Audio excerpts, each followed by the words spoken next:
तो मैं इनवाइट करता हूं आपकी जबरदस्त तालियों के बीच में आदरणीय मिस्टर मुकेश कोठारी जी को जबरदस्त तालियों के बीच में।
सब लोग अपनी जगह बैठ जाएं और आपने दिखा दिया कि यहाँ पे ड्रीमर्स टीम मौजूद है। तो सब लोगों का बहुत बहुत धन्यवाद। अपनी जगह बैठ जाएं और सर का स्वागत करने के लिए सर को जो है एक सम्मानित करना चाहेंगे हम अपनी ड्रीमर टीम की तरफ से। सदन जी हमें अपने दिल से सर ये तोहफा नहीं है, हमारी दिल है ये सर, हमारा दिल है। हमने पूरा कोशिश किया कि हम अच्छे से अच्छा हम अपनी यादगार के लिए सर को क्या दे सकते हैं। सर हमने सबने चुना। मैं अपनी कोर टीम को अपने रूबी अचीवर को स्टेज पे बुलाना चाहता हूँ, वो स्टेज पे आए और सर को सम्मानित करेंगे हम सब लोग। और एक बढ़िया वाली तालियों के बीच में जो है मैं अपने कोर टीम को साथियों को बुलाना चाहता हूँ और अपने सारे साथियों को बुलाना चाहता हूँ।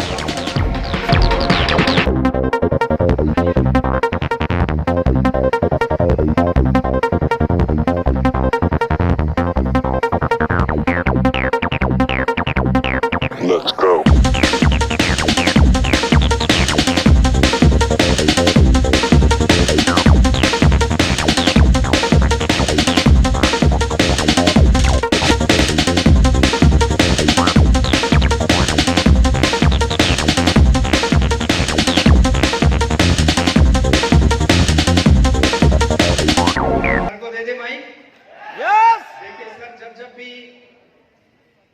मौका मिले चूकना नहीं है सर की एक बात बड़ी कीमती है और जबरदस्त माहौल बना के रखें। इसी गड़गड़ाहट तालियों के बीच में मैं माइक हैंड ओवर करता हूं आदरणीय मुकेश कोठारी जी को। सर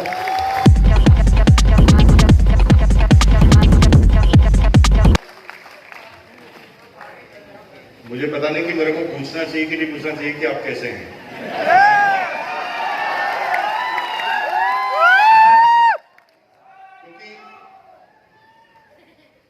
चेहरा ना सब कुछ बोल देता है। आज हमारा टॉपिक भी यही है कि चेहरा क्या क्या बोल देता है, बताएंगे आपको। पहले मुझे जो मोमेंटो दिया गया उस पर किसका फोटो था पता आपको? क्या था वो? अरे घोड़ा नहीं था वो चेटक था। चेटक सर्कल भी है यहाँ पर उदयपुर में, आप जाएंगे तो चेतक सर्कल भी है। अंग्रेजी में चेटक बोलते हैं और चेतक ओरिजिनल नेम है चेतक। हल्दी घाटी है यहाँ से 30-35 किलोमीटर दूर होगी, वो चेतक की पूरी कहानी मां की है। चेतक का मतलब है कमिटमेंट। जो उस घोड़े का, चेतक घोड़े का जो कमिटमेंट था, उस कमिटमेंट की कहानी आज जब शाम को होटल में आप जाएं तो गूगल पे थोड़ा सर्च करें, पूरा हूबहू नेटवर्कर से मिलती है। ठीक है जी। तो चेतक के बारे में थोड़ी जानकारी करें, क्योंकि इस सब्जेक्ट में मैं ज्यादा बोलूंगा तो आपका समय खराब होगा। दूसरा, साबुद्दीन जी ने कहा कि आज के 15 साल पहले भी मुकेश कोठारी जी 30 साल के थे और अभी भी 30-32 साल के लग रहे हैं। तो ये कॉम्प्लीमेंट है मेरे लिए, मुझे अच्छा लग रहा है। लेकिन मेरी जो अपलाइन की कुछ सीख है जो मैं आपको बता दूं।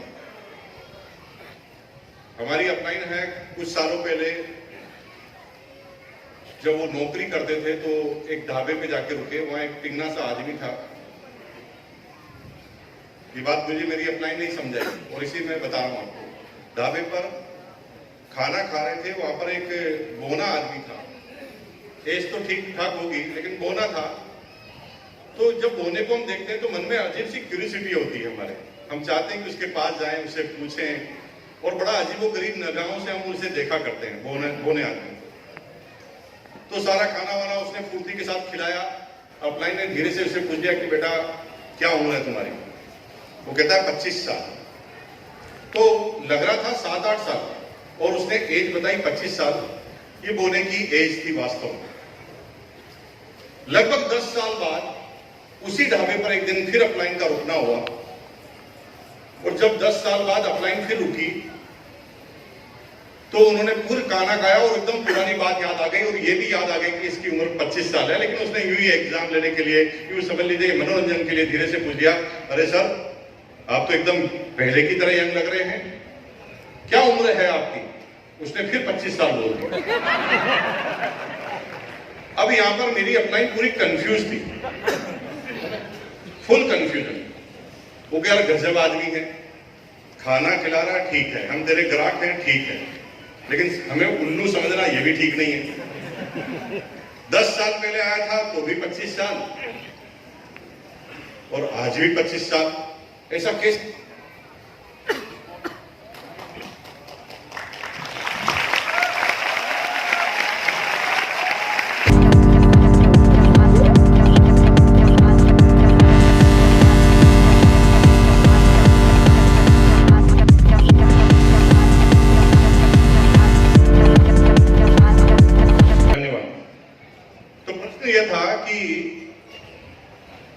पहले भी 25 और 10 साल बाद 25 कैसे? तो उस आदमी ने एक ही आंसर दिया कि सर मर्द की जबान एक ही होती है। अगेन कमिटमेंट, अपनी एज के प्रति कमिटमेंट है। तो मैं सबसे पहले शुक्रगुजार करता हूं ये तीनों महारथी इधर दिख रहे हैं साहब, सतवंत सिंह जी, जावेद सर, सुदेश सैनी जी। गजब की कमाल की टीम है भाई, बधाई देता हूं। आपकी टीम में सैकड़ों रूबी, स्टार रूबी निकलने वाले हैं बहुत जल्दी, आप तैयार हो जाइए उसके लिए।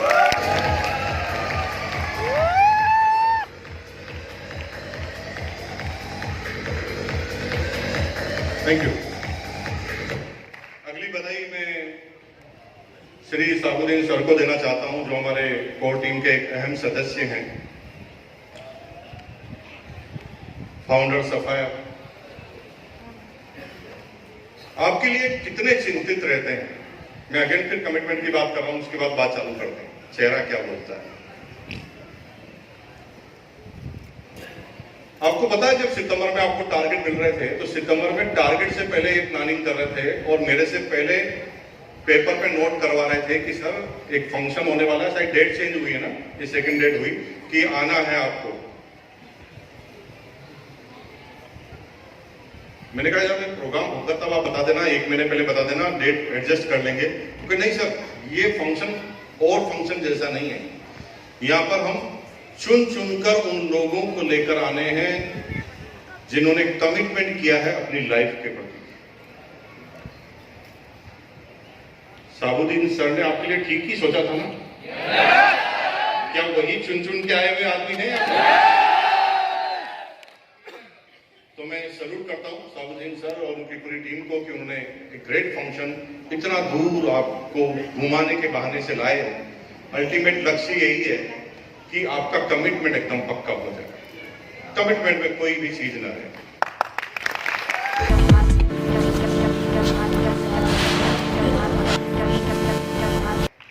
मेरा नाम मुकेश कोठारी है और मैं इसी राजस्थान का रहने वाला हूँ। राजाओं का स्थान, राजस्थान, जगह जगह पर हर डिस्ट्रिक्ट में आपको किले मिलेंगे, आप राजाओं की विरासतें मिलेगी, अलग अलग तरह की कहानियां मिलेगी। राजा बहुत रहते थे यहाँ पर, लेकिन राजा चंद हुआ करते थे, बाकी जो जनता थी ना बहुत त्रस्त थी। ये राजस्थान वही राजस्थान है जहां पर उदयपुर तो राजस्थान का कश्मीर है। जावेद सब कहां गए? उदयपुर जो है राजस्थान का कश्मीर है, लेकिन ये उदयपुर ही है जहां पर इसे कश्मीर कहा जाता था। राजस्थान एक ऐसी जगह है जहां पर न बारिश होती थी, न यहाँ पर बहुत ज्यादा खनिज निकलता था, न यहाँ पर कोई बड़ा बिजनेस लगाना पसंद करता था क्योंकि पानी की कमी थी। इसलिए राजस्थान के लोगों को शुरू से ही बाहर निकलने की आदत पड़ गई और फिर ये आदत इस तरह बनी कि बड़े बड़े बिजनेसमैन राजस्थान की धरती से गए और बड़े बड़े बिजनेसमैन बन गए।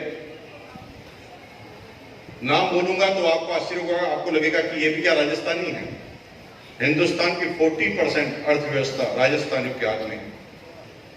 जेके, बिरला, बांगड़, बजाज, सिंगानिया, सिंगल, मित्तल, ये सारे जो बड़े बड़े ग्रुप हैं ये राजस्थानी लोगों के।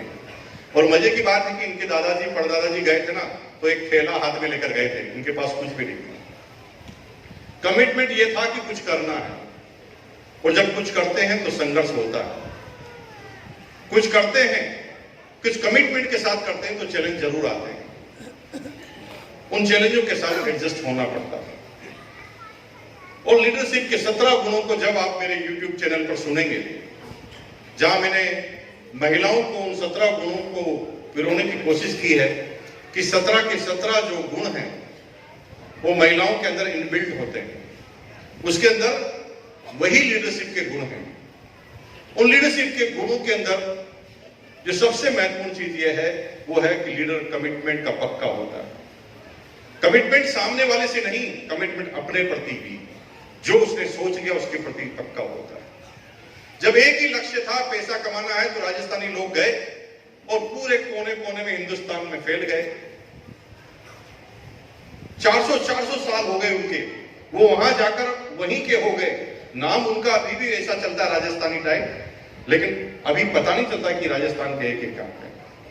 कहावत है, जहां नहीं जाती गाड़ी वहां पहुंच जाता मारवाड़ी। जहां नहीं जाती गाड़ी वहां पहुंच जाता मारवाड़ी। मारवाड़ी लोगों का कमिटमेंट लीडरशिप की एक मिसाल है। वो जिस भी जगह पर गए उन्होंने अपने आप को एडजस्ट कर लिया।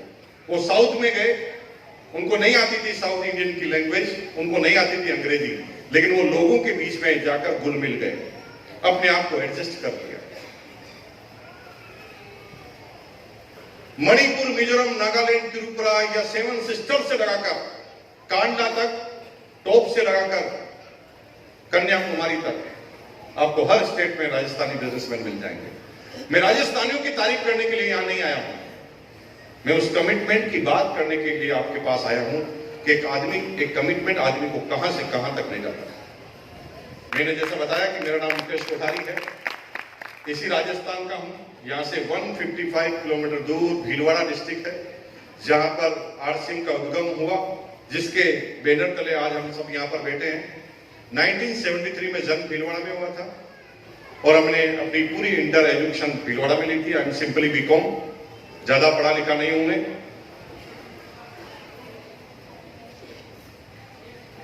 पढ़ाई करने के बाद पैसा कमाने का इतना जुनून था मेरे भाई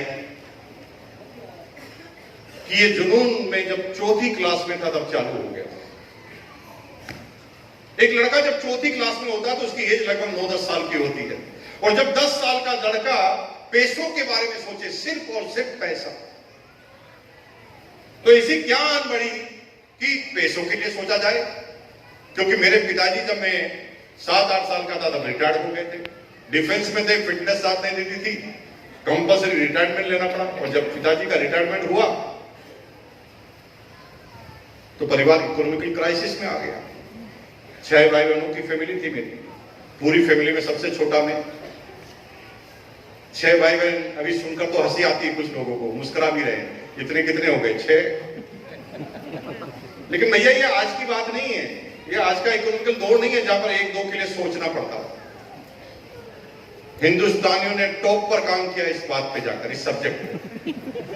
आजादी के बाद हम कहां से कहां चले गए। दुनिया कंप्यूटर बनाती रह गई, हम इंसान बनाते रह गए। 3 टीम हो।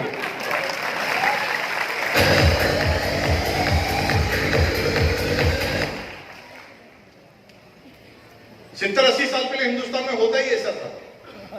80 साल पहले कोई भी आदमी किसी भी आदमी से अचानक पूछ लेता था ना, आपके कितने बच्चे हैं, कोई माई का लाल नहीं था जो एक बार में जवाब दे दे। उसे खुद को ही गिनने पड़ते थे अपने बच्चे, नन्नू मुन्नू गुन्नू गुन्नू गुन्नू गुन्नू गुन्नू, फिर कहता था 7-8 होंगे, फिर भी कंफ्यूजन, 7 है कि 8। ये उस दौर की बात है।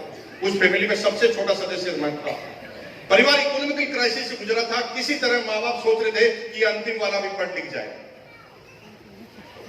और एक दिन उनका सपना पूरा हुआ और मैंने बीकॉम का एग्जाम दिया। लेकिन पैसों के बारे में क्यों सोचा था। 4th क्लास में मैंने पतंग की दुकान लगा ली थी। 1 रुपया 60 पैसा इकट्ठा किया था पूरे साल में, पैसा जोड़ जोड़ कर। जब बच्चे टॉफी खाते थे, मैं नहीं खाता था, उस 5 पैसे को, 3 पैसे को, 2 पैसे को जोड़ लिया करता था। और गर्मी के सीजन तक मैंने 1 रुपया 60 पैसा इकट्ठा कर लिया और 1 रुपया 60 पैसे से पतंग की दुकान लगाई। और आपको आश्चर्य होगा, एक सीजन में 22 रुपए बना दिए। एक सीजन में 22।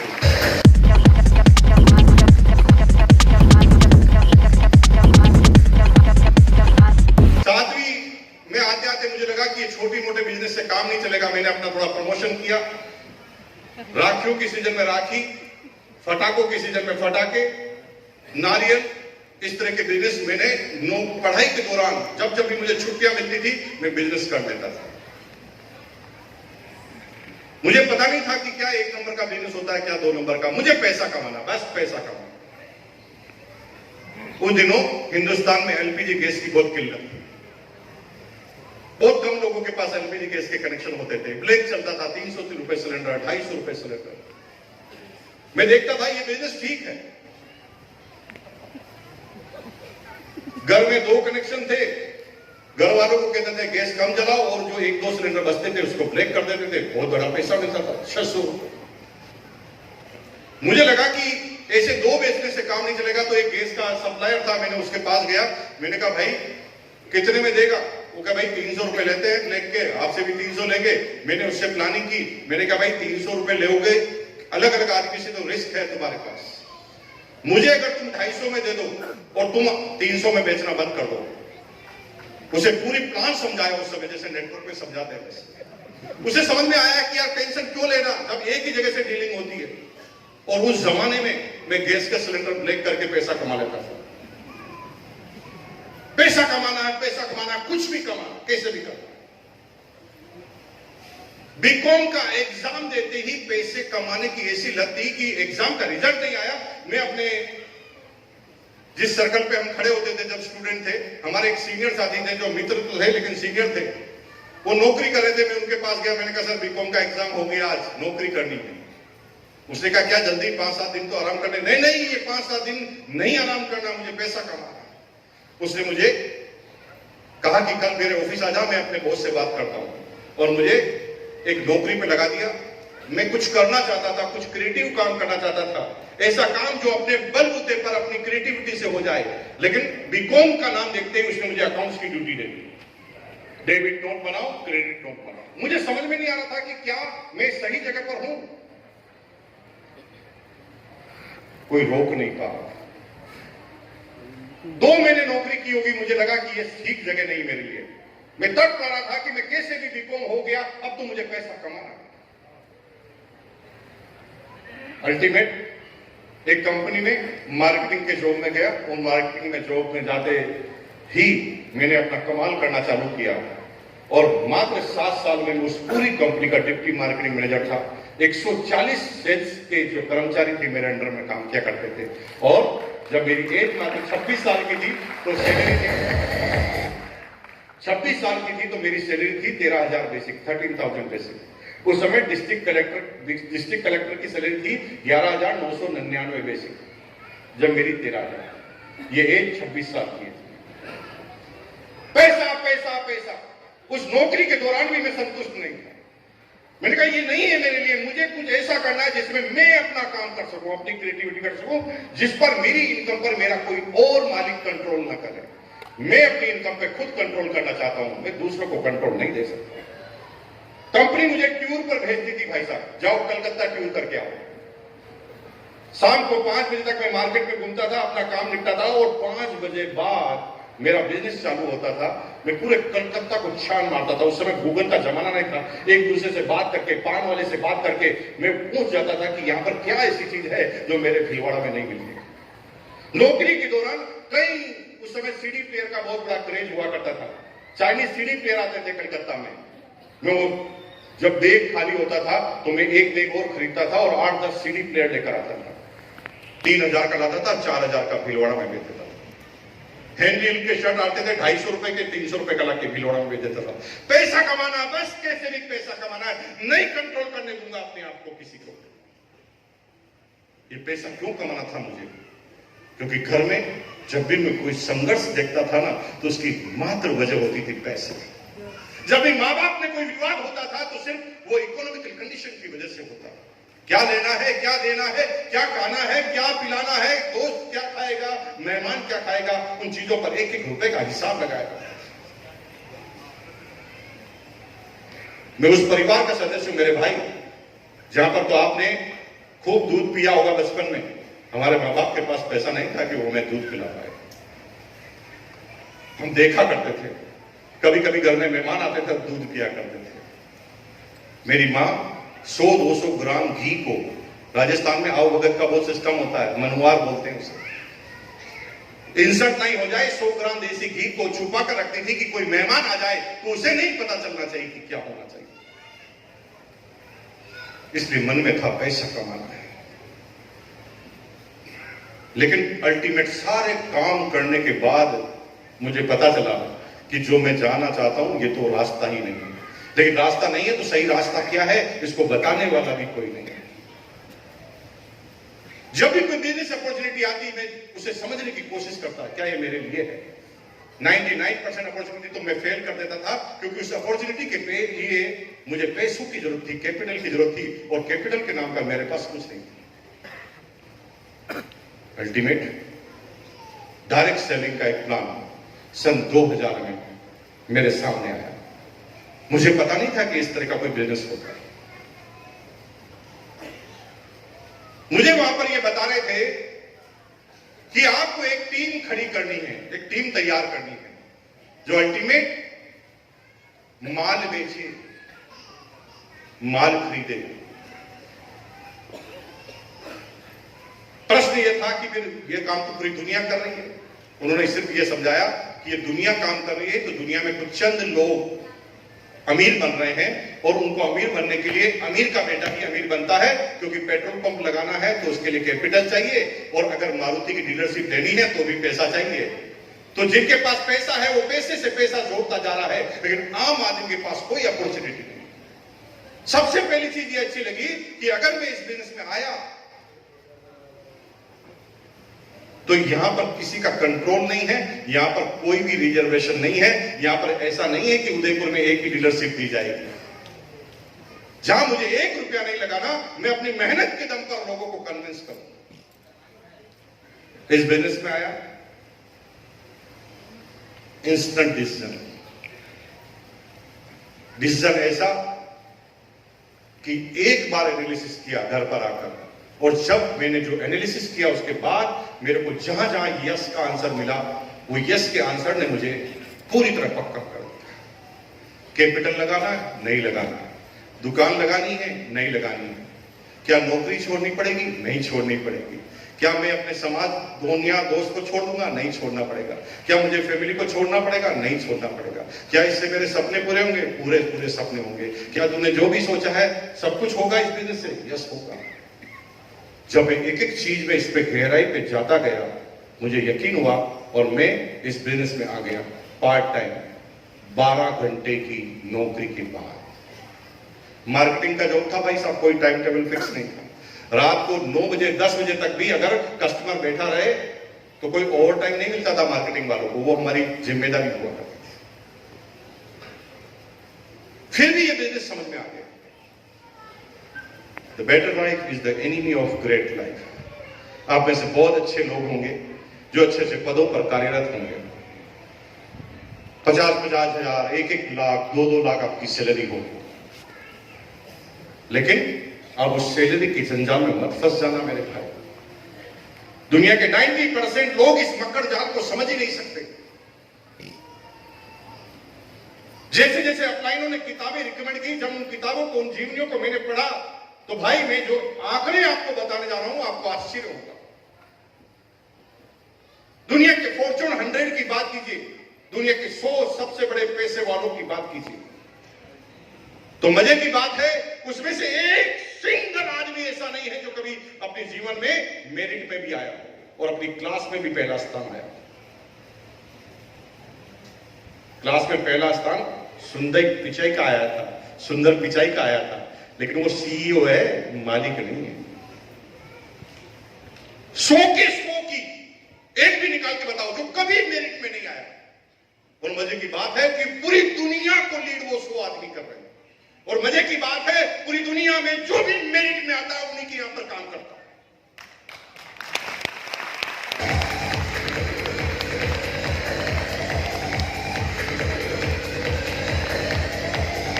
इस गलतफहमी में मत रहना कि अगर आप टॉप के नंबर से पास हुए हैं तो आप कामयाब हैं, क्योंकि टॉप से नंबर से पास होने वाले लोग कामयाब नहीं होते, कामयाब बनाते हैं। हेलो, कामयाब नहीं होते, वो कामयाब लोगों को बनाने का काम करते हैं। धीरू भाई अंबानी के पास जब कोई आदमी आता था ना, इंजीनियर, तो धीरू भाई अंबानी कैसे डील करते थे मैं आपको बताता हूं थोड़ा दृष्टांत। बड़ा आईआईटी इंजीनियर निकलता था इंडिया से, खड़गपुर से। उस समय खड़गपुर आईआईटी कॉलेज सबसे टॉप पर हुआ करता था। उस समय किसी को अनुमति नहीं थी रिलायंस में कि डायरेक्ट उसे कॉल किया जाए। धीरू भाई अंबानी डायरेक्ट कॉल लगाते थे उस व्यक्ति। क्यों कॉल लगाते थे? क्योंकि उन्हें पता था कि जिस व्यक्ति को मैं कॉल लगाने जा रहा हूं, दिमाग में इसका कोई मुकाबला कोई नहीं कर सकता, क्योंकि इसने खड़गपुर को टॉप किया है। इसका सही इस्तेमाल मैं ही कर सकता हूं, क्योंकि इसका सही इस्तेमाल क्या है इस व्यक्ति को खुद को भी पता नहीं।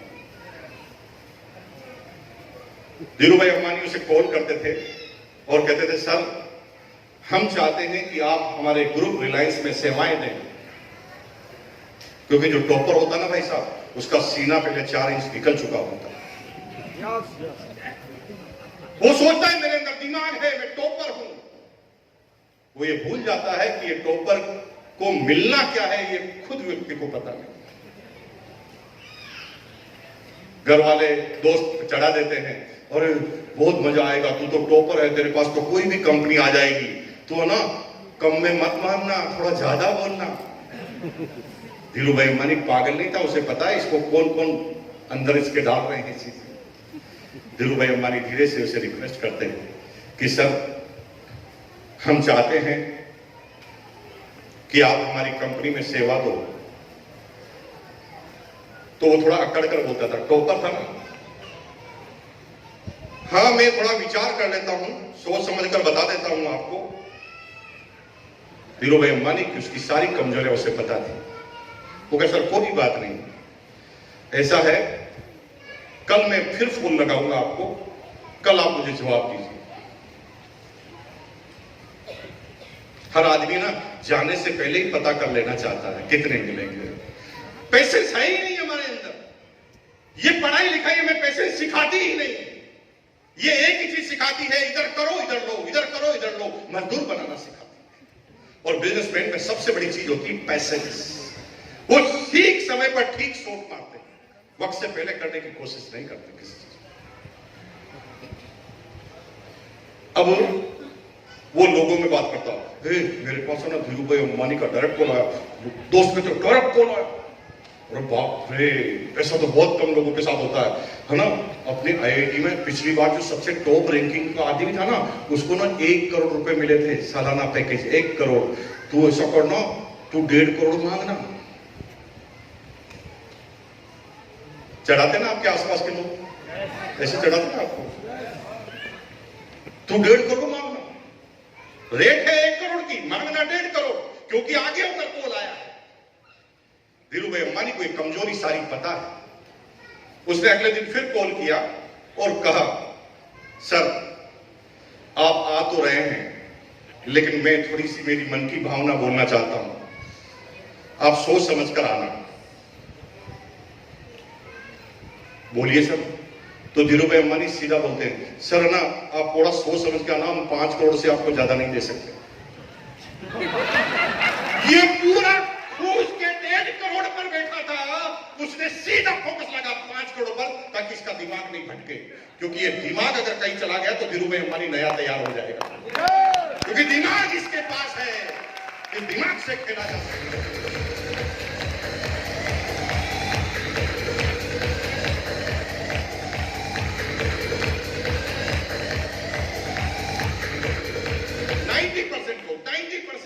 इस दिमाग की कीमत को नहीं समझते।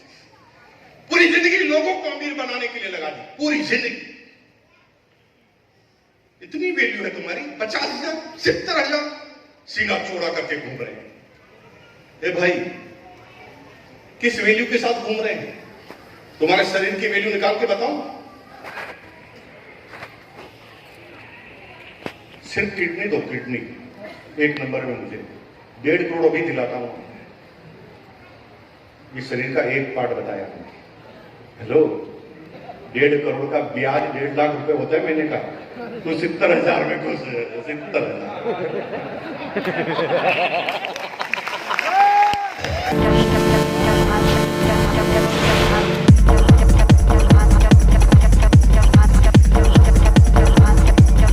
कमजोर से कमजोर शरीर 100 करोड़ का है मेरे भाई।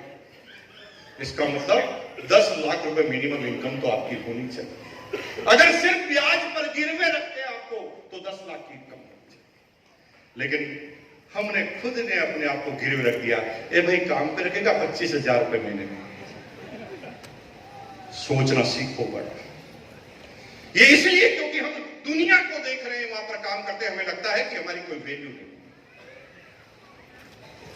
12 घंटे की नौकरी के बाद भी मैंने इस बिजनेस को ज्वाइन किया। टाइम नहीं था मेरे पास, लेकिन सपने जाग चुके थे, विजन क्लियर हो गया था। अब मेरे पास ये बहाना नहीं बचा कि मेरे पास टाइम नहीं। टाइम तो मुकेश अंबानी के पास भी नहीं है। लेकिन मुकेश अंबानी जी एक दिन घूम रहे थे, अचानक हार्ट में थोड़ा उनके दर्द हुआ। वो फिजिशियन के पास गए।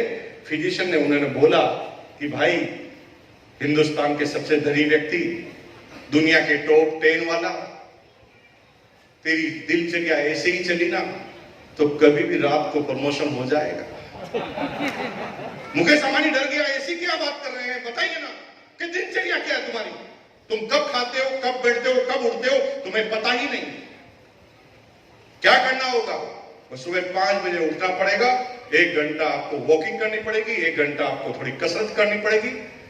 मुकेश अंबानी, जिसके पास मरने की फुर्सत नहीं, उसको बात समझ में आ गई और 2 घंटे घूमने लग गया। इसे बोलते विजन क्लियर होना। समय की बात नहीं है, समय होता ही नहीं है। समय तो सबके पास ही 24 घंटे है। धीरू भाई अंबानी के पास भी 24 घंटे, 350 की दिहाड़ी करने वाला भी 24 घंटे ही जीता है। बात है किस चीज को कितनी इंपोर्टेंस देते हैं और कहां से टाइम को खींच कर निकालते हैं, ये आपके ऊपर डिपेंड करता है। इसके लिए कोई आपके पास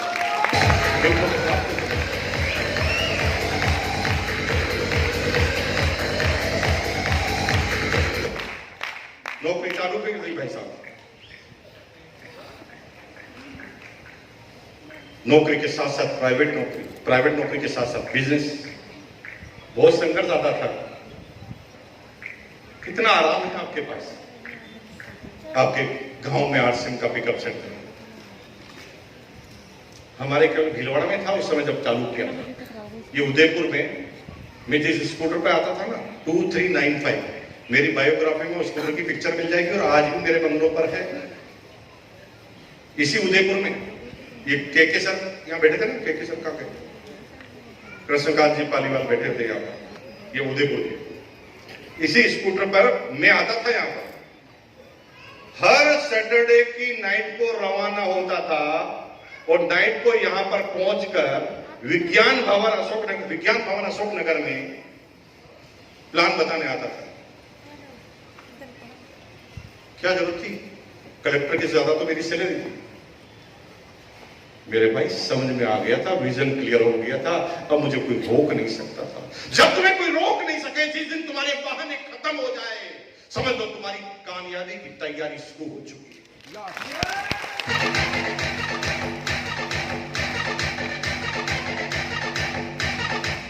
या तो बहाने या फिर कामयाबी, दोनों में से एक चयन कर लो। ये दिल है कि मानता नहीं, ये बार बार आपको उल्टा पुल्टा सिखाएगा। तेरी कोई इज्जत नहीं है क्या? घर घर में जाके बाल बेच रहा है, ये खुद ही बोलेगा रात को। अरे 4 बार तेरे को मना कर दिया फिर भी जा रहा है, पागल हो गया क्या? ये अंदर बोलेगा रात को। ये बोलेगा, अरे तू क्या भूख को मर रहा है क्या, जो बार बार आरसीम करता है? ये बोलेगा। इसको चुप कराने का एक ही तरीका है, तेज बोलना पड़ेगा आपको। बीच में नहीं बोलना। ये जिस दिन चुप हो जाएगा तो बिल्कुल कामयाब हो जाएगा। इसको मत बोलने। कुछ लोग कहते हैं भाई साहब दिल की आवाज रोके। अरे दिल की आवाज तुम्हारी शादी सगाई तक ठीक है यार, इसको मत आगे होने दो। ये बिजनेस है, या दिल विल कुछ नहीं होता, या सिर्फ डेबिट और क्रेडिट होता है। इस चीज को समझ लिया।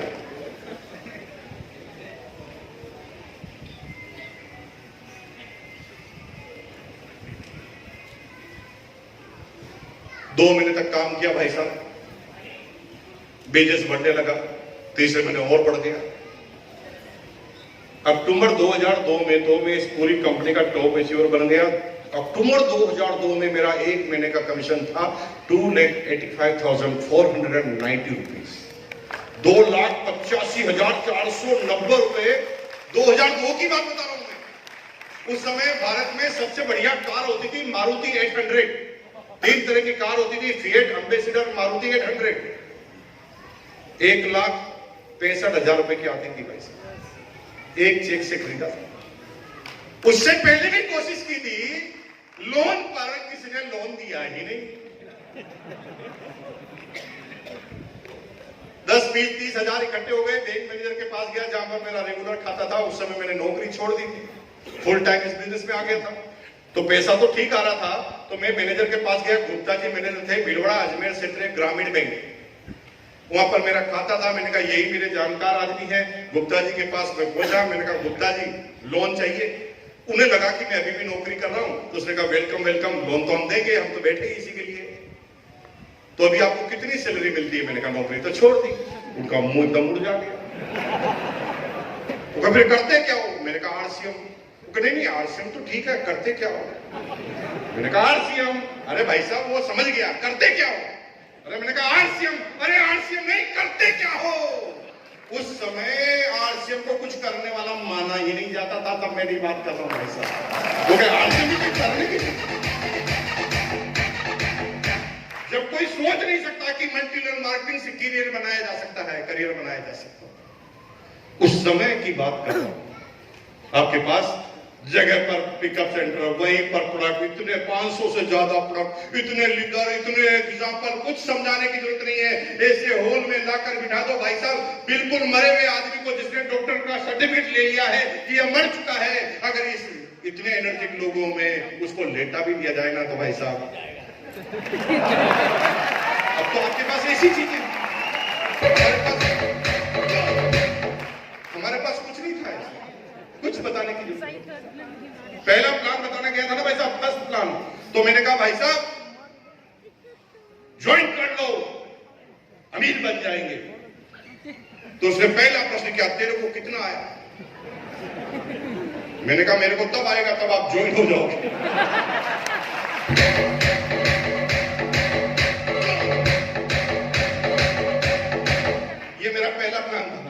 तो उसने कहा चलो ठीक है, तुझे कुछ नहीं आया, पूरी कंपनी में किसको आया? मैंने कहा कंपनी अभी चालू हुई है।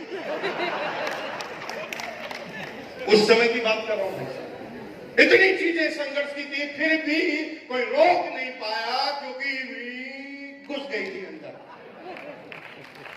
जिस दिन ये घुस जाएंगे ना भाई साहब, कोई नहीं रोक सकता आपको, कोई पड़ोसी नहीं रोक पाएगा, कोई अड़ोसी नहीं रोक पाएगा। क्योंकि जिस दिन तुम्हारे पड़ोसी तुम्हें कहने लग जाए कि ये आरसीएम आ रहा है, ये आरसीएम जा रहा है, समझ लो कामयाबी की तैयारी।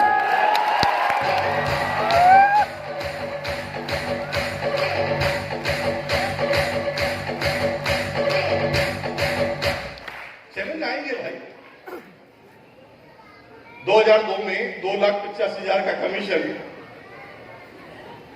यही से समझने की शुरुआत होती है। जब हरा हरा देखते हो ना तो दूसरे कलरों का पता ही नहीं होता कि जीवन में कोई कलर भी होता है।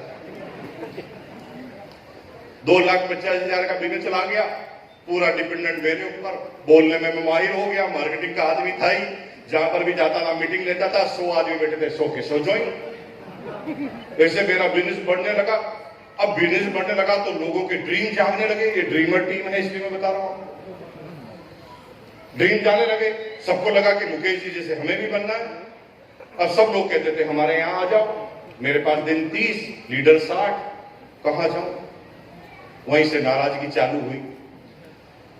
जिनके सपने पूरे नहीं हुए वो छोड़ने लगे, और मैं सबको संतुष्ट कर ही नहीं सका, क्योंकि हर काम में करता था कि सामने वाले को पता ही नहीं चलता था कि इस काम को कैसे करते हैं।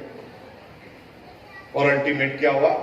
जो ही लोगों को ये बिलीव हुआ कि मेरे सपने पूरे नहीं होंगे, वो मुझे क्विट करने लगे, टक टक टक, एक एक करके बाहर निकल गए। जिस दिन आपकी टीम को ऐसा लगा ना, उस दिन आपकी टीम के साथ भी ऐसा ही होगा। उस टीम की आशाओं को जिंदा रखना, और आशाओं को जिंदा रखने का मतलब केवल भाषण देना नहीं है। आशाओं को जिंदा रखने का मतलब उसके सामने काम करके दिखाना है कि बेटा मैं आता हूं तो काम होता है, तेरे से नहीं होता। इसका मतलब यह है कि मैं सीखा हुआ हूं इसलिए होता है, जिस दिन तू सीख जाएगा तेरा भी हो जाएगा।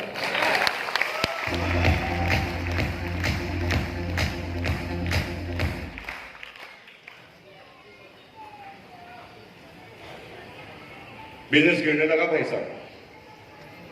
वो हद बताऊंगा तो लोग नेगेटिव हो जाएंगे। 2,85,000 का कमीशन है भाई साहब, 2,500 पे आ गया था, 2,500 एक साल। मेरे सारे दोस्त सांत्वना मनाने से, कोई मर जाता तब नहीं आते घर पर, वैसे बारी बारी से आते थे। सब कहते थे कोई बात नहीं यार, होता है कभी जीना। कुछ लोग कहते थे देख तो तेरे को पहले ही कहा था, ऐसा नहीं। ऐसे बहुत चंपा लाल आएंगे आप किसी का चांद चंपा लाल है तो मैं माफी चाहता हूं, वो चंपा लाल नहीं, अलग तरह का चंपा लाल है। बहुत आए, क्योंकि ड्रीम को बताते थे ना कि मना करने वाले को कहते थे, समझाना नहीं आता था, कहते थे भाई साहब समझ जाओ, नहीं तो एक दिन मर्सिडीज गाड़ी लाकर तुम्हारे घर के सामने ही हॉर्न बजाऊंगा, पौ पौ। वो सारे मेरे घर पर आ गए। तो धीरे से कहते थे ओ भाई साहब वो तो ठीक है, गाड़ी का टायर भी आया क्या अभी तक? हिलाते थे सब। डिप्रेशन में आ गया, इधर नौकरी छूट गई, इधर सारा बिजनेस छूट गया। अब समझ में नहीं आ रहा क्या करें। क्या आपका भी संघर्ष ऐसा होने वाला है? नहीं मेरे भाई, आपका कभी भी नहीं होगा। अगर मेरी कहानी को समझ जाओगे, मैंने जो गलती की वो आप समझ जाओ, तो आपके साथ कभी भी नहीं होगा। लेकिन हमें तो कोई समझाने वाला ही नहीं था। मेरी 4 अपलाइन है, बीसी चावड़ा जी, केसी चावड़ा जी, प्रहलाद राय जी, ये तीनों ज्वाइन करा लिए मुझे, लेकिन वो एक्टिवली काम नहीं करते थे, सिर्फ भाषण देते थे। करने वाला मैं अकेला, कुछ समझ में नहीं आ रहा क्या करूं क्या करूं। इसका मतलब ये नहीं कि उनका रोल खत्म हो गया, लेकिन उनकी छोटी छोटी बातें मुझे क्या क्या चीज सिखा देती थी। लेकिन उनके पास भी अनुभव नहीं था बिजनेस कैसे चलता है, क्योंकि सब लोग नेटवर्कर नहीं थे, सब आपस में ही अनुभव ले लेके चलते थे।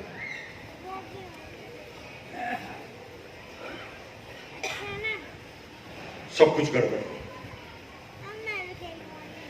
लेकिन कहते ना कि चिंगारी कहीं से भी जल सकती है मेरे भाई। भारी से भारी आग के लिए तो एक बत्ती ही काफी है। मेरी छोटी गुड़िया थी, चौथी क्लास में पढ़ती थी, वो ना थर्ड स्टैंडर्ड, वो राजस्थान की सिलेबस में हिंदी की वो कविता आपकी भी होगी शायद, कोशिश करने वालों की कभी हार नहीं। सुना तो है ना, लेकिन उसकी एक एक लाइन को सुनो तो पूरा जीवन समझ में आ जाएगा। हमें तो सिर्फ गाने की तरह सुन लिया उसे। उसमें लिखा है, असफलता एक चुनौती है, स्वीकार करो। जो आदमी आज मोटर कंपनी का, टोयोटा का सबसे बड़ा मालिक है ना, टोयोटा गाड़ी अभी टॉप पर है, लेकिन ऐसे नहीं बनी थी, बार बार कोई ना कोई कमी रह गई थी। मिस्टर फोर्ड ने पहली बार गाड़ी बनाई थी ना भाई साहब, रिवर्स का गियर नहीं था, उसकी खुद की गाड़ी अगले वाले मकान के बाहर जाके खड़ी हो गई। बीबी ने कहा कि गाड़ी अपने दूसरे के मकान के बाहर क्यों? तब दिमाग में आया कि रिवर्स का गियर भी लगाना पड़ेगा।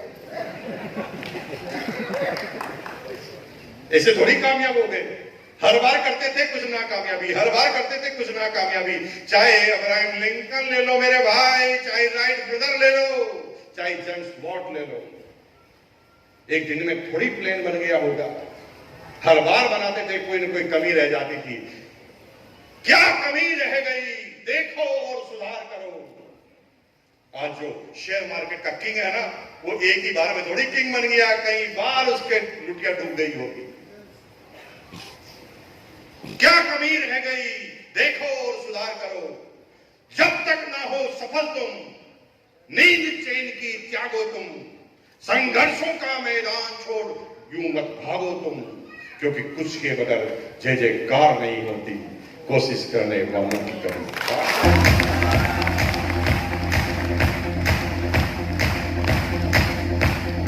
छोटी सी चिंगारी, भाई साहब पढ़े भी थे, पास भी हुए थे, लेकिन दिमाग में भेजे में बैठी नहीं। लेकिन जब डिप्रेशन में आए थे, बैठे थे ना, तो छोटी सी गुड़िया ने कविता याद करने के चक्कर में ये लाइन मेरे दिमाग में आई। उस समय कविता जब वो तेज तेज बोल रही थी ना, तब मैंने उसे धीरे से कहा था, बेटा मेरा सिर दर्द कर रहा, तुम बाहर जाके याद करो। तो छोटे बड़े बड़े चंचल होते हैं ना, स्ट्रेट फॉरवर्ड। मेरी बेटी मुझे कहती है, तकलीफ किसको है? मैंने कहा मुझे। फिर आप जाओ, कोई तकलीफ नहीं। दोनों पीलो कान पे लगाकर बैठा रहा तो कहां से क्या बात सीखी। अगर तुम सीखने की जरूरत रखते हो तो नाली में पड़ा हुआ शराबी भी सिखा सकता है।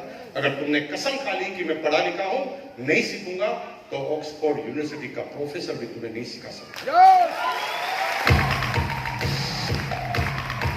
हर जगह से सीखा जा सकता है, हर जगह से, हर पल से, हर क्षण से, हर घटना से सीखा जा सकता है। और आज मुकेश कोठारी, बीसी चावड़ा जी, केसी चावड़ा जी, पहला जी, सुरेंद्र जी, राजा राम जी, ये लोग हैं ना, ये वो सारे लोग अनुभव से सीखे हुए लोग हैं।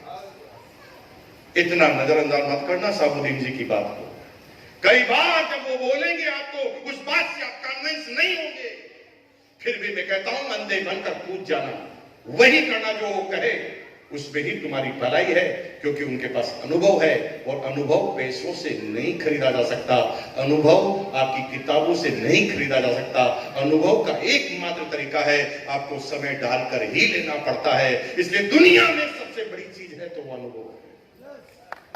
ऑफलाइन को नजरअंदाज मत करो। बहुत सारी बातें शुरुआत में नहीं समझ में आएगी, मुझे नहीं समझ में आती थी, बहस करता था अपनी ऑफलाइन से,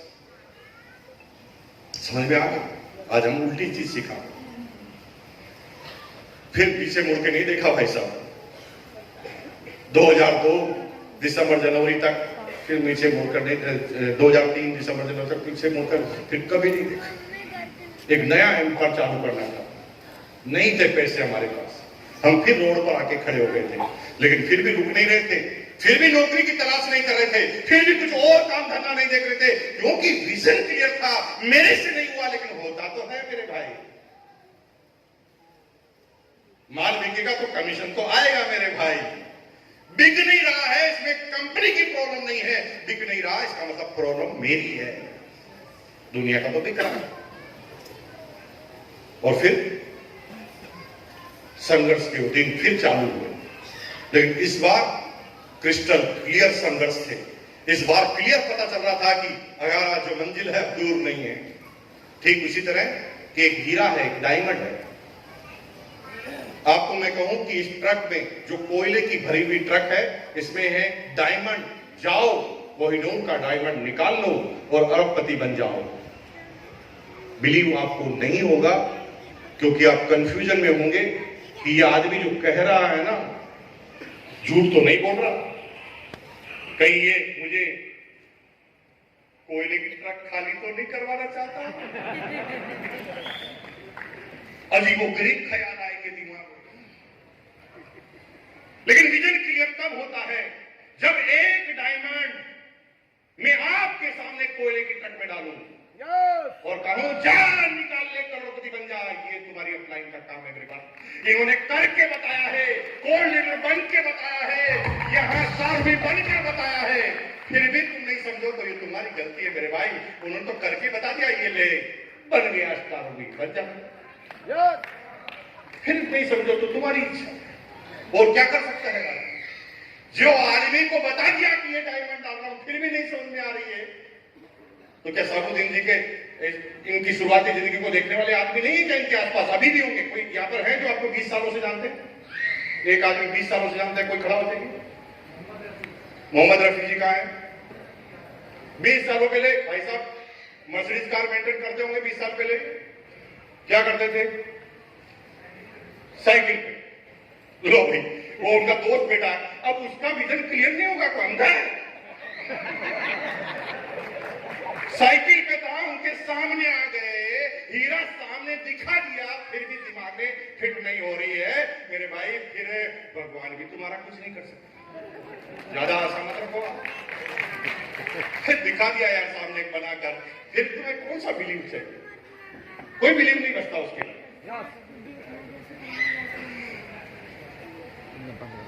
पैसे नहीं थे लेकिन क्रिस्टल क्लियर सपने थे। अब होना ही हमारा, अब होने वाला पैसे थे नहीं। 500, 700, 800 रुपए मुश्किल से टूर के लिए मिलते थे। इंदौर ग्रुप चालू किया,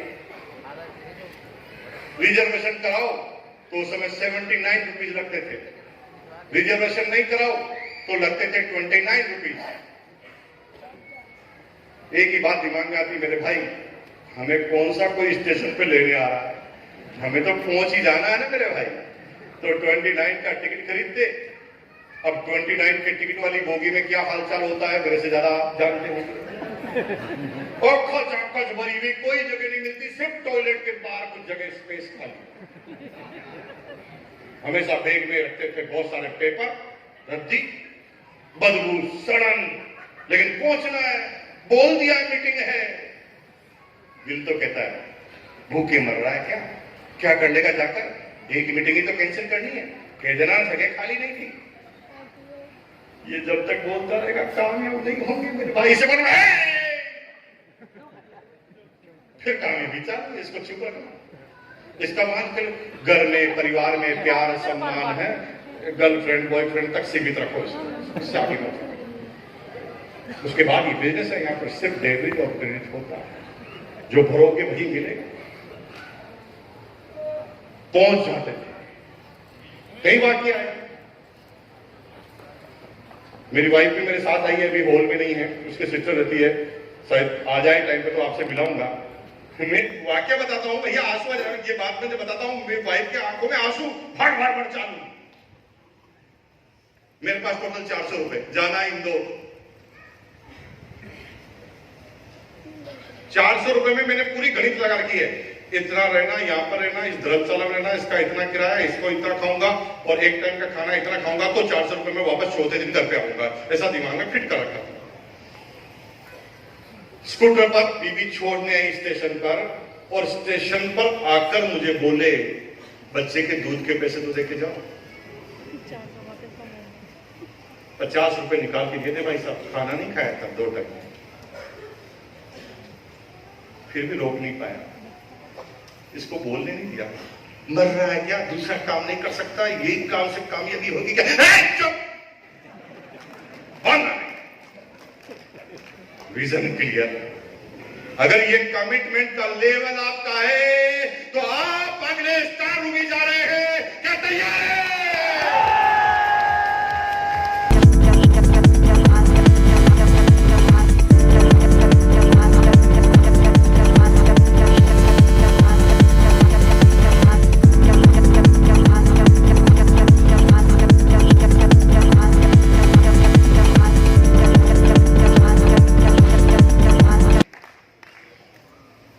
फिट करो, हावी मत होने दो।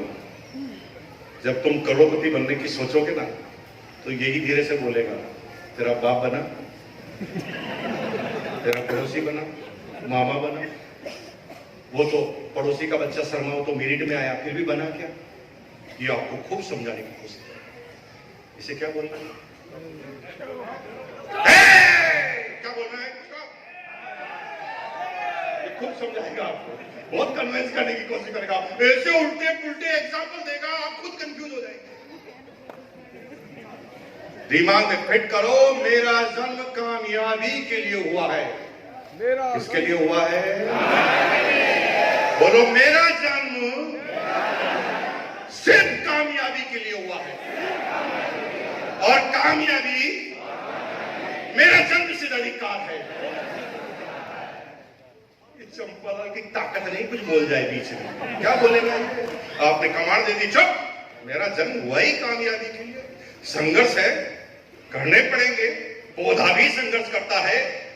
अरे वो डोगी के बच्चे भी पैदा होते हुए संघर्ष करते हैं, कोकरपिलर भी संघर्ष करता है, इंसान भी संघर्ष करता है। उन संघर्ष के साथ मेरा भी संघर्ष चल रहा है। कुछ दिन लग जाएंगे, थोड़ा टाइम लग रहा है, तो मुझे कुछ सीखना बाकी है। अगर मैं सीख जाऊंगा तो मैं कामयाब हो ही जाऊंगा। जिंदगी दिमाग में फिट कर लिया मेरे भाई, कोई रोक नहीं सकता। तुम्हारे पिताजी मना करे, दादाजी मना करे, बाप मना करे, कोई भी मना करे, मुकेश कोठारी गारंटी के साथ कह सकते हैं तुम्हारा जन्म हुआ ही कामयाबी के लिए। कोई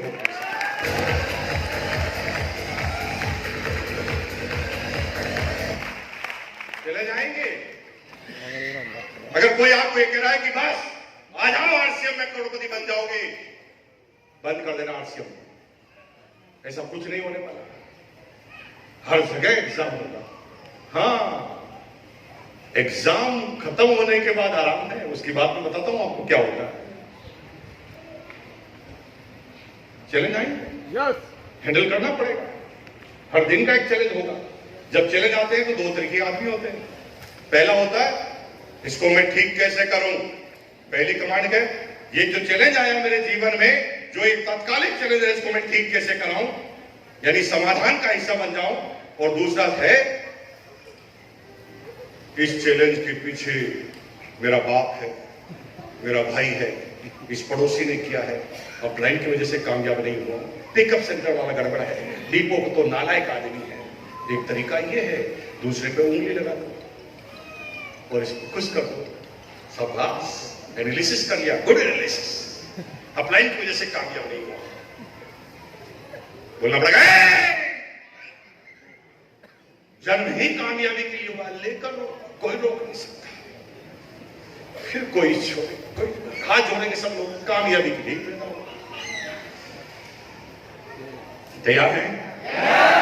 खूब सारे चैलेंज आएंगे, खूब आएंगे, चिंता मत करो। अगर आप सोच रहे नहीं आएंगे तो गलत फहमी में जी रहे हैं, आएंगे। विजन क्लियर होएगा, कोई रोक नहीं पाएगा। फिर उस दिन से कहानी चालू हुई भाई साहब, आज दिन तक नहीं रुकी। 22वां साल चल रहा, लगातार 21वीं एनिवर्सरी बना। लोग आके कहते क्या है मेरे पास, कुछ पूछते हैं। पैसे दिखाने की आदत खत्म हो गई है हमारी। क्या दिखाएंगे? ये चेहरा सब बोलता है। ए भाई, थोड़ा सा झूठ बोलो ना, सामने वाला आदमी शकल से ही पकड़ लेता है, शकल से ही। आपको 1 लाख रुपए पर मंथ की इनकम नहीं आती है, आप स्टेज से बोलना मुझे 1 लाख की इनकम आएगी, गारंटी मुकेश कोठारी तुम्हारी शकल देखकर बता देगा झूठ बोल रहा है। ये चेहरा है, सब बदलता है बाबू। तुम गलत फहमी में मत जीना। तुम कोई हीरो हीरोइन नहीं हो जो एक्टिंग कर डालोगे। तुम्हारे चेहरे से सामने वाला आदमी सब पता लगा लेता है, क्योंकि चेहरा सब बोलता है। तभी तो तुम्हारी माँ घर में घुसते ही कहती है, क्या भाई कोई करोड़ में है, बड़ा उदास नजर आ रहा है। क्योंकि तुम्हारी माँ को भी तुमने कुछ बोला नहीं है, तुम्हारा थोबड़ा बोल रहा है। तुम्हारी बीवी कभी कभी तुम्हें बोलेगी, क्या बात है आप तो बड़े खुश नजर आ रहे हो। तुमने थोड़ी बोला मैं खुश हूं, तुम्हारे चेहरे ने बीवी को जाकर मैसेज दे दिया, बड़ा खुश है। इसका मतलब है ये सब बोलता है। गलत फहमी में मत जीना, ये नहीं बोलेगा, ये सब बोलेगा।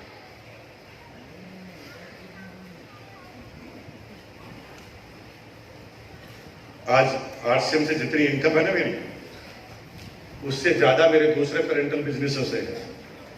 लेकिन फिर भी गलतफहमी नहीं है, थोड़ी गलतफहमी हो जाती है लोगों को, थोड़ा पैसा कमाती, मुझे लगता है कि दुनिया का सबसे समझदार आदमी यही है।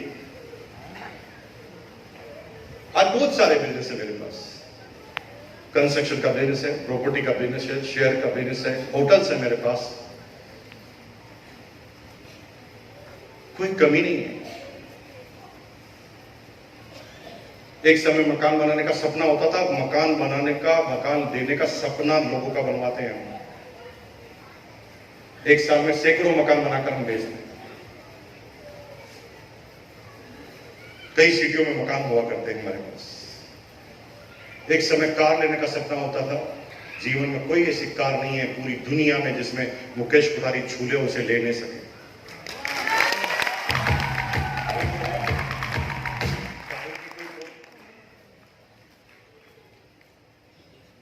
पहले खाना खाते ना रेस्टोरेंट में, जब नौकरी करते थे, सैलरी तो 13,000, लेकिन है ना ध्यान ना मीनू के बाई तरफ रहता था।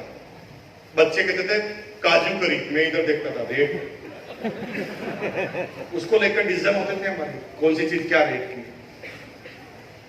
अब पूरी दुनिया में ऐसी कोई होटल नहीं बनी है जहां पर हम रहने सकें और जितना समय चाहे उतना न रह सके। पूरी दुनिया में ऐसी कोई होटल नहीं।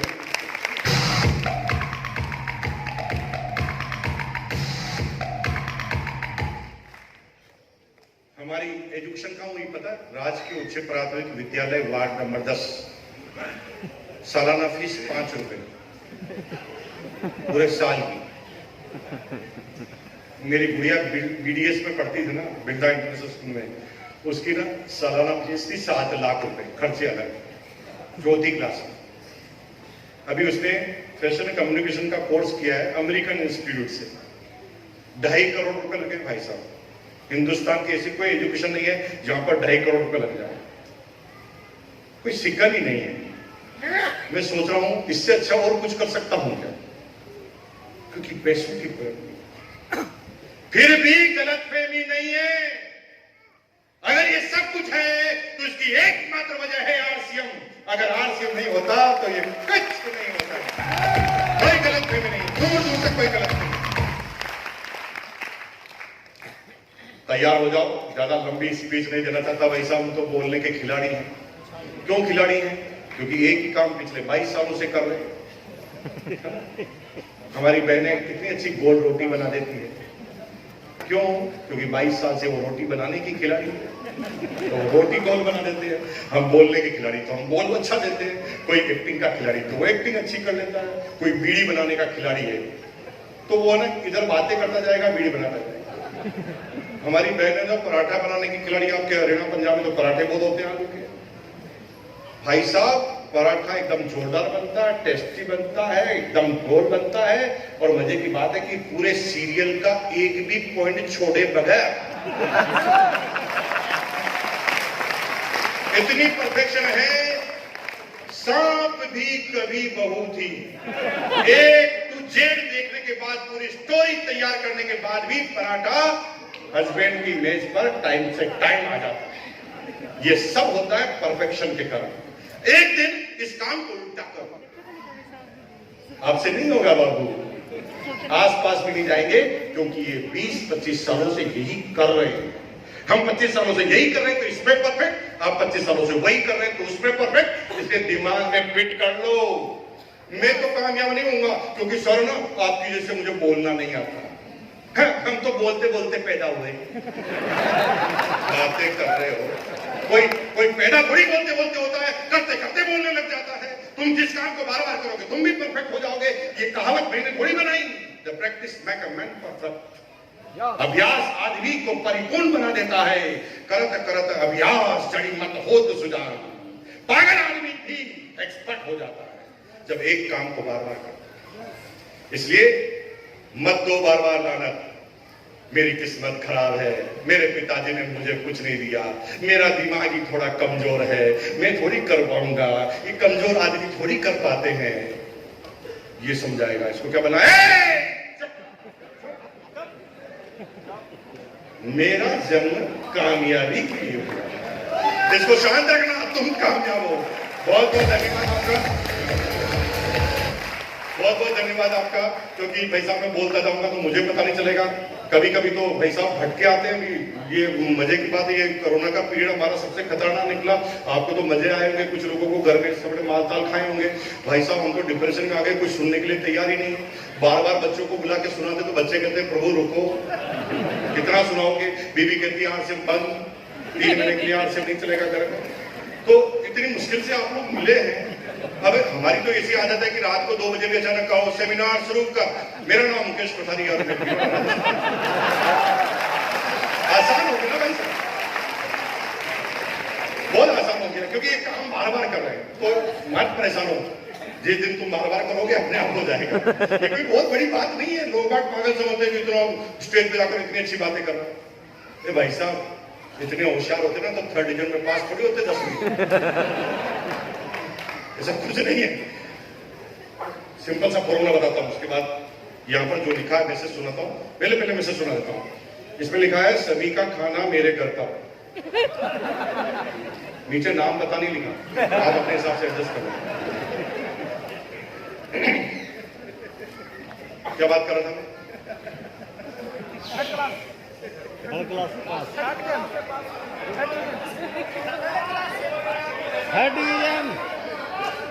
एक ना बोलो यार, बड़ा कंफ्यूज हो गया।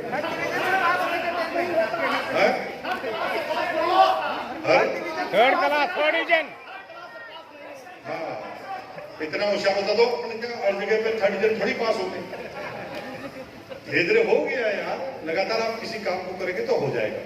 तो बहुत शानदार तरीके से आपने समझा, क्योंकि इतने बड़े बड़े लीडर आएंगे, इतने बड़े बड़े लीडर हैं। हम कुछ सामान्य लीडर को सम्मानित भी करना चाह रहे हैं। उससे पहले एक मैसेज दे दूं कि भाई साहब बाहर जाते हैं ना तो खाना होटल का खाना पड़ता है, तो थोड़ा सा अवेयर रहे आप। सीजन अभी चेंज हो रहा है, खाना थोड़ा कम ही खाएं। गारंटी है नहीं मरेंगे, गारंटी लेके जाओ, किताब में लिखे। उल्टी पुल्टी चीजें तो बिल्कुल खाना ही नहीं। स्वस्थ रहना है, घूमना है, घर पे जाके 4 पराठे ज्यादा खाना चलेगा। यहाँ पर आपको उतना ही खाना है जितना जरूरत हो। और अगर फिर भी बहुत ज्यादा भूख लगे, कभी कभी ट्रक का इंजन हमारे शरीर में अगर हो जाए तो ज्यादा डीजल खाएगा, तो चिंता मत करो। उसके लिए क्या गुड डॉट आपके लिए प्रोडक्ट लेकर आई है, जिसका काउंटर है। उल्टा पुल्टा खाने से अच्छा है गुड डॉट के प्रोडक्ट भी बाहर मिल रहे हैं, इसको हमेशा बैग में डाल के रखें। थोड़ी भूख लगे एक प्रोडक्ट ले लें। तो ये भाई साहब ये जो प्रोडक्ट है ना, क्वांटिटी कम लगी, मुझे थोड़ा डर लग रहा है, लेकिन ले लें भाई, उनको बोल देंगे और लेके आएंगे कहीं से भी आपके लिए। लेकिन ये प्रोडक्ट हमेशा रखें, उल्टा पुल्टा नहीं खाना, यही खाना है।